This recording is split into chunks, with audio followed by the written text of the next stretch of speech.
You've probably experienced this before.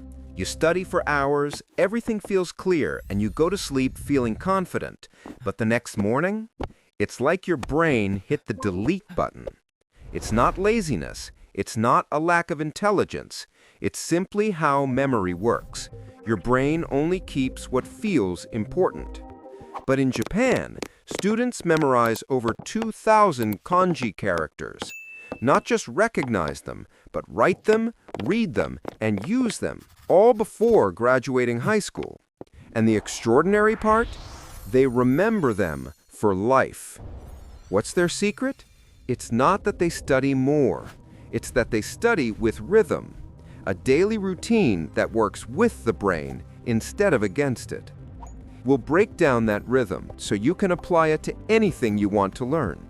Because if Japanese students can remember thousands of symbols forever, imagine what you could do with your exams, your work, or a new language. So where does this incredible retention really begin? Not in the classroom, not during study sessions. It begins with the way the Japanese start their day. Most people believe learning begins when they open their books. But in Japan, it begins the moment they wake up. Your brain isn't a switch you flip on. It's soil. If you plant seeds in dried, neglected ground, nothing grows. So Japanese students water the soil early.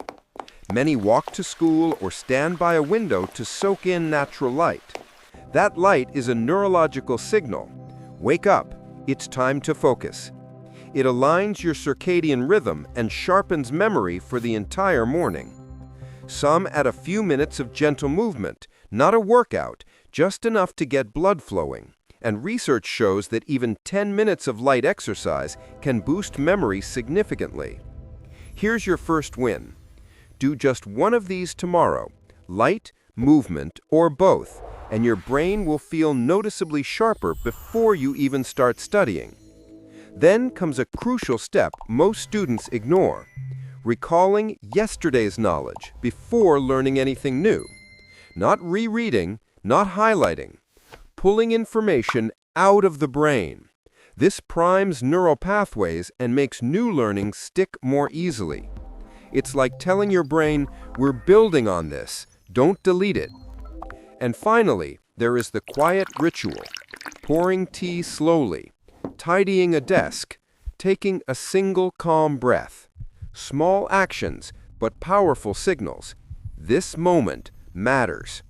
And what feels important is what the brain keeps. Japanese mornings aren't rushed.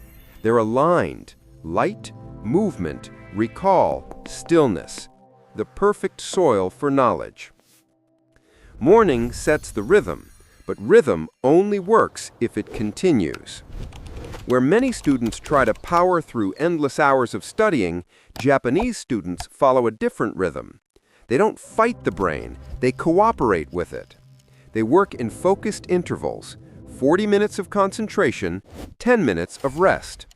This mirrors the brain's natural cycle, a peak of focus followed by a dip. And when that dip arrives, they don't push harder. They pause, stretch, take a short walk, stare out the window. It looks unproductive, but during that rest, the hippocampus is still replaying the information you just learned. The brain is working, even when you're not. Then comes the legendary method, spaced repetition. Day 1, learn it. Day 2, recall.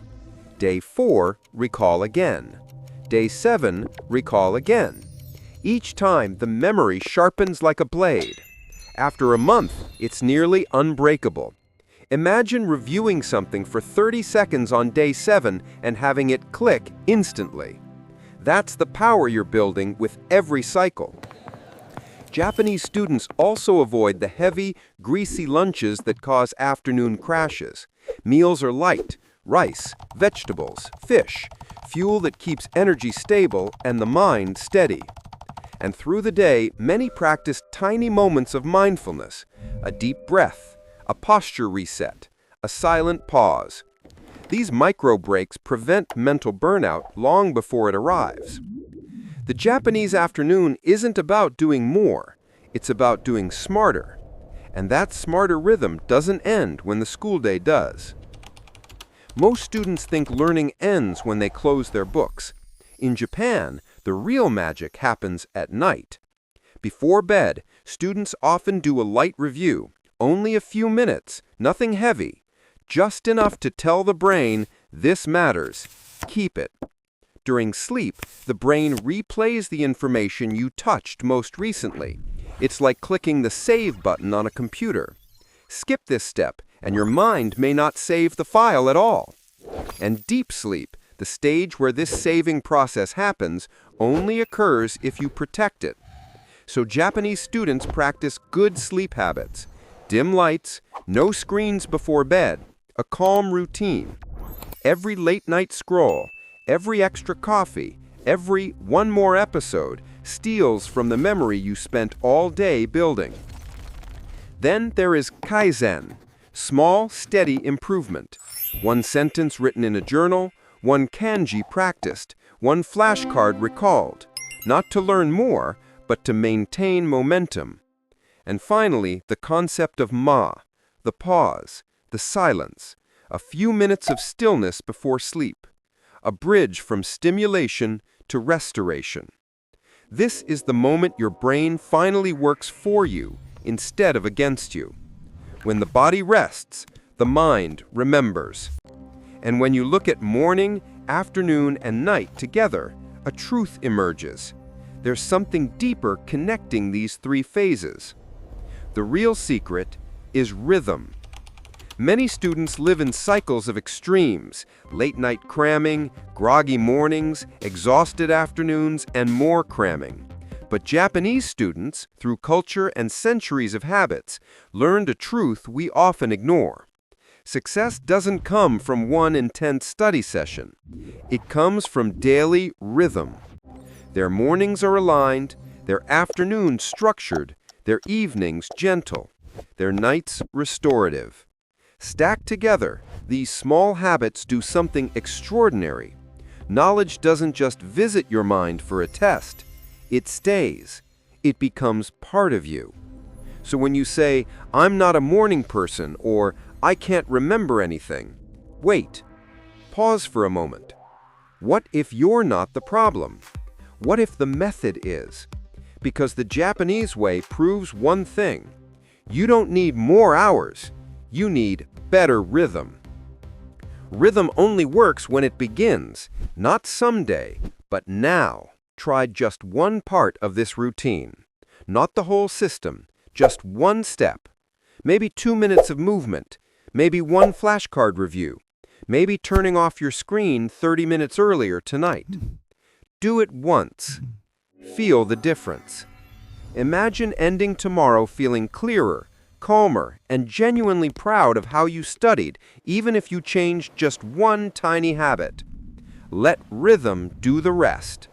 No supplement, no app, no last-minute cram session can match the clarity and focus this routine gives. It's simple, it's human, and it works. If this sparked something in you, don't leave it here. Share it. Subscribe to Peak Razor. Join the journey. Because the future doesn't belong to those who study harder. It belongs to those who study smarter. And that can be you, starting tonight.